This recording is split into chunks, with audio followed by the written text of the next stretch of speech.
MS ওয়ার্ডে এরকম দেখতে পাচ্ছেন 1/2, 1/4 এবং 3/4 এরকম নাম্বার কিভাবে টাইপ করবেন দেখে নিন। এরকম নাম্বার টাইপ করার জন্য কিবোর্ড থেকে প্রেস করবেন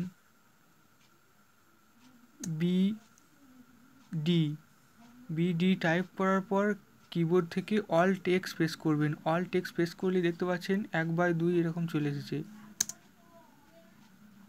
এরপর 1-4 এরকম নাম্বার আনার জন্য কিবোর্ড থেকে প্রেস করবেন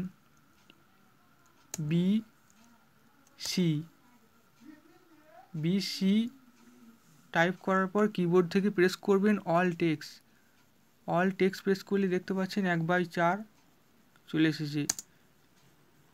এরপর 3/4 আনার জন্য কিবোর্ড থেকে প্রেস করবেন এরপর বিই প্রেস করার পর কিবোর্ড থেকে প্রেস করবেন অল্ট এক্স প্রেস করলেই 3/4 দেখতে পাচ্ছেন চলে এসেছে। সো এভাবেই চাইলে আপনারা এরকম নাম্বার টাইপ করতে পারবেন। ভিডিওটি ভালো লাগলে অবশ্যই একটি লাইক করে দেবেন। ধন্যবাদ।